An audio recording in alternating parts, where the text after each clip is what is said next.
Assalamu alaikum bandiraɓe yeɓoɓe ayawo Pindi TV on calminam on juuram en garti e émission meɗen fait divers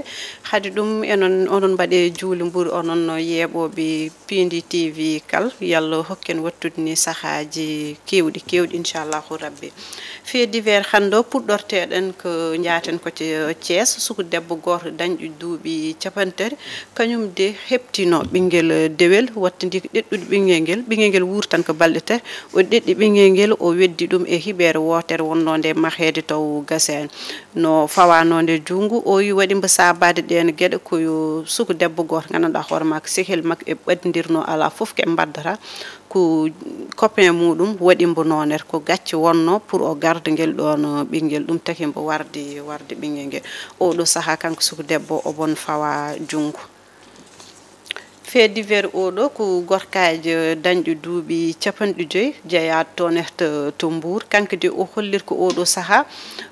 gurnam ɗam ene cher no fewi enen gandi Sénégal naaɓe nen goye saaha kal luwas ñamdu e yardu e foof hani e ndiyam e courant kankane o wi ko ɗeɗon gueɗe keptima ngam wurnude sukaɓe makko omo jogui sukaɓe tar o wi o ƴetti ko suudu makko suudu ɗo walata kanke sukaɓe makko e joom suudu makko ñalawma o luwata ɗum ko yeeyoɓe koye mumen wonɓe tonete e Mbour omo andidirno e hen goto o wi ɓeɗon woto jaah hôtel no seeri yo gar omo luwira ɗumen suudu makko temedde ɗiɗi o luwirata par nedde ɓe natata en jalta woɓɓe gar en naata en jalta kanko suku gorko oɗon e suku debbo baddannoɗe mbo e rewɓe yeeyoɓe koye mumen oɗo saaha eɓene juuɗi laam eɓe kefti ni ñawede kamɓe ɗiɗi foof meeɓe leel ko tolni e lebbi ɗiɗi fait divers men oɗo enen gandi oɗo saaha leydi meɗen woni koye campagne électorale pour suɓgoji législative en teska hen kadi fitinaji ha hewdak oɗo noon ko gorkajo goto jeeyaɗo wuuro wiitego Jarum Pime kanko oɗon suku gorko o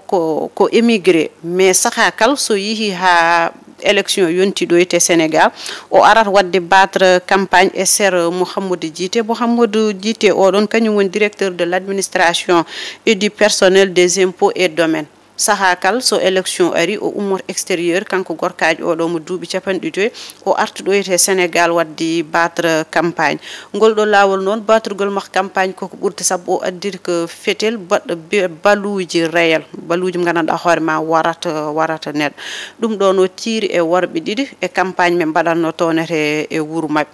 no tirde baluji e tiri ɗum koye sukaɓe worɓe ɗiɗi hen goto jarteɗo duuɓi 12 ngel ɗon cukalel oɗo saaha nene état critique nene juuɗi safroɓe kanko suku gorko o waɗatomo arrêté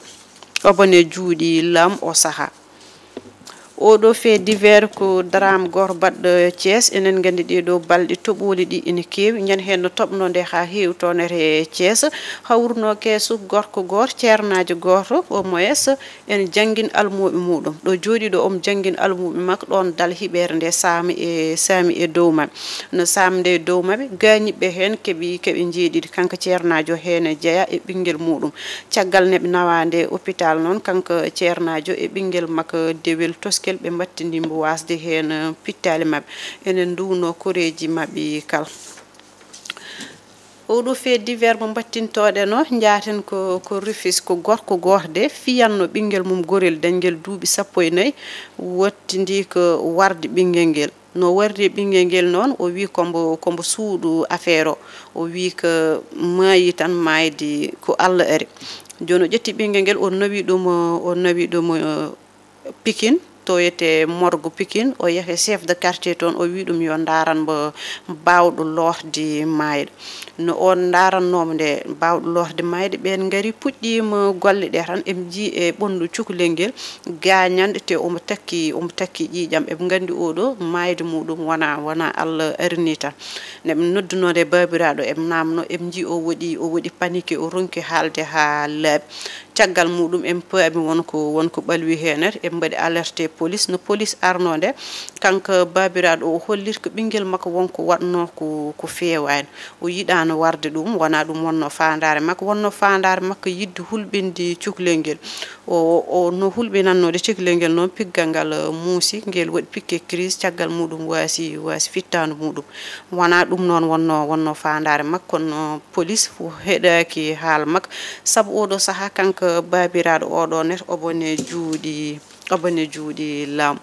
yo yimbe be gartir hakkillaji mumen enen gandi odo saha yimbe be mi anda ko maydeli di jaawi mi anda qu'est-ce qui se passe wono piggal jeran sab fiide bingel ma ha was fittano mudum e juudi ma c'est trop e de burti no feewi wonno cukalel for hulbinirede ad wawdum ƴewde tan ma wod ko wadani kon won pigle mi yimbe piyata sukabe be en burtina feewi yo gartir hakkillaji mumen e ono saha ko teksa fait divers odo goddo en teska toboli kewdi hanki doyte Dakar ha wodi ko bonni ko heewi en ji pont de l'émergence gondo heddi Padoua wonko bonito net ha oruji pour njawta wadina cadele kewde embouteillage uji kewdi teska doyte der capitale won écolaji keji heewi dak ndiyam gongni won sukabe uddub mais wono muccuwa uddud sabindi ko handi BFM fuddoro écolaji dido nardi ndiyam enen nyaago autorité ji gouvernement o surtout ministère de l'éducation